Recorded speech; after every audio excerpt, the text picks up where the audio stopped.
véranda est composée d'un élément qui est contre le mur, donc contre le mur du hall d'exposition sur lequel on a pu construire l'hospitalité, ensuite les bureaux, puis une surface d'exposition qui est en L avec une grande partie sportive. On a un total de 2200 mètres carrés d'exposition, environ 800 consacrés au sport, aux voitures de sport et à la moto, environ 800 ensuite aux véhicules de production ainsi que présentation de notre futur avec les véhicules électriques. Et puis on a environ 300 mètres carrés, même un peu plus, qui est consacré à l'hospitalité. Là on est dans une partie où on va recevoir nos invités cet après-midi. Le nombre d'employés pendant la période du salon, on a 22 car explainers et hôtesses qui ont des rôles absolument communs. En backstage, pour la technique, on a 6 personnes qui s'occupent de l'installation, la maintenance.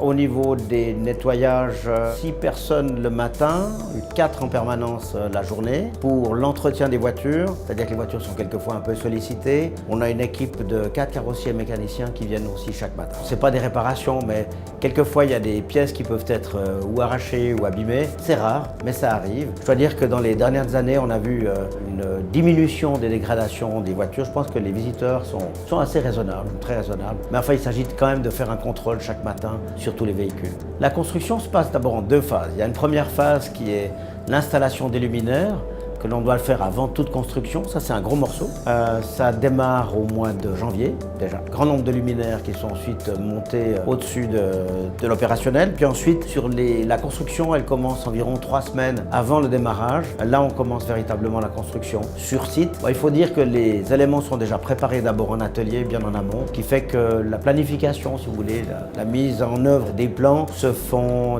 entre le mois de septembre et le mois de novembre. Et puis les plans finaux seront présentés ici à l'organisation au tout début décembre. Alors, je crois que c'est vraiment un rolling, c'est permanent, parce qu'on va faire une réunion de débriefing au mois d'avril avec Honda Motor Europe, avec nos collègues japonais, qui va nous permettre de préparer le kick-off, une première réunion de préparation qui va avoir lieu en principe fin juin ou début juillet.